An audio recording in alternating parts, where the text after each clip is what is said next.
अमीर ननद की गरीब भाभी। रीना एक मध्यम परिवार की लड़की थी, लेकिन उसकी भाभी शिवानी एक बड़े घर की बेटी। शिवानी की शादी अभिषेक से लव मैरिज थी। अरे भाभी, ये कितना अच्छा सूट पहना है आपने। काश ऐसा मैं भी पहन पाती। अरे क्यों नहीं रीना, वैसे भी तुम्हारा और मेरा नाप तो एक ही है, जब मन करे पहन लेना।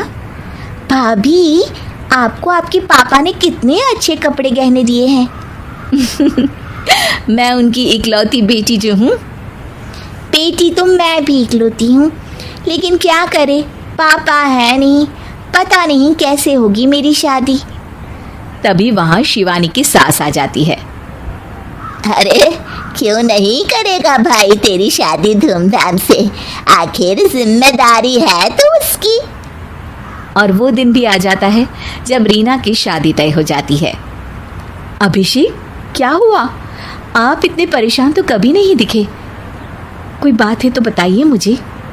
अरे शिवानी, वैसे तो शादी का सारा इंतज़ाम हो गया है, लेकिन गहनों का रेट तो आसमान छू रहा है। कैसे क्या करूं, कुछ समझ में ही नहीं आ रहा।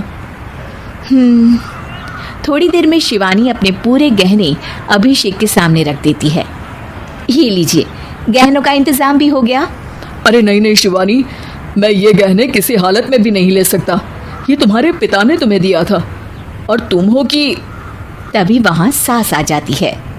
अरे तो क्या हुआ, इसकी तो हो गई ना शादी, अब किसे दिखाने हैं इसने गहने।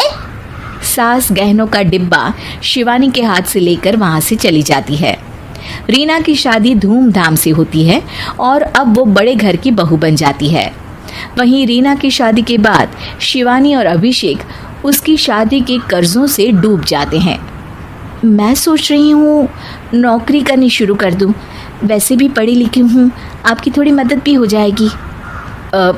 वैसे शिवानी, कुछ दिन कर लो तो अच्छा ही होगा, क्योंकि ज़रूरत भी है। अब शिवानी भी नौकरी करने लगती है और घर खर्चे में अभिषेक का हाथ बटाती है। एक दिन शिवानी, रीना का फोन आया था, कह रही थी कि आने वाले त्योहार में उसके ससुराल जाना है। ठीक है माँ। अरे ठीक तो है, लेकिन एक काम कर लेना, उसके सास ससुर से लेकर पूरे खानदान के कपड़े मिठाइयाँ सब ले आना, और हो सके तो रीना के लिए छोटे से कान में पहनने के बूंदे भी। और क्या है ना, शादी में उसे सारी बड़ी बड़ी कान की ज्वेलरी दी थी, घर में पहनने के लिए तो उसके पास कुछ भी नहीं है। शिवानी सोच में पड़ जाती है कि वो क्या करे, क्योंकि कर्जों और घर के खर्चों के बाद तो पैसे बचते ही नहीं थे। शिवानी फिर अपने पिता को फ़ोन करती है और उनसे पैसे मांगती है।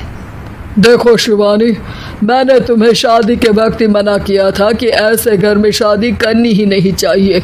अरे अभिषेक को शर्म आनी चाहिए जो ससुराल से पैसे मंगवा रहा है। शिवानी को पिता की बात पर गुस्सा आ जाता है। आप मेरे पिताजी हैं और मैं परेशान थी, इसलिए आपसे मदद की उम्मीद की पापा। अभिषेक को तो पता भी नहीं है कि मैंने आपसे पैसे मांगे हैं। शिवानी सोचती है कि वो अभिषेक से बात करे, लेकिन फिर उसे लगता है कि वो टेंशन ले लेगा। तभी शिवानी की नज़र हाथ के कंगन पर पड़ती है।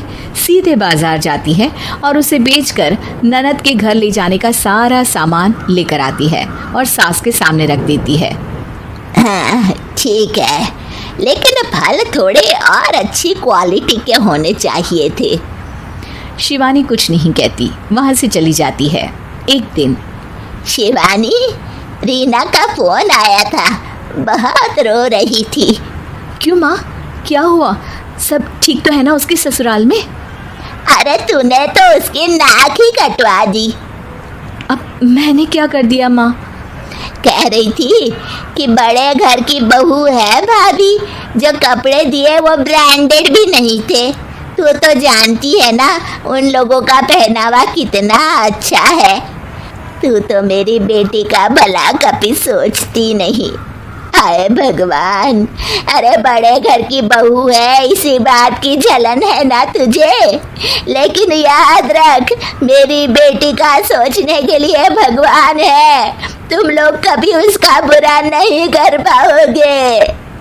अब शिवानी के मन में सवाल था कि क्या ईश्वर सिर्फ रीना के साथ है, उसके साथ नहीं।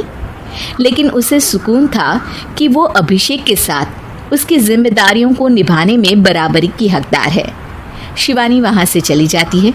वो सास से कुछ नहीं कहती, क्योंकि अमीर घर की बहू बनकर रीना को भले ही सुकून ना हो, लेकिन गरीब घर की बहू बनकर शिवानी खुश है, क्योंकि खुशी पैसों से नहीं, परिस्थितियों पर निर्भर।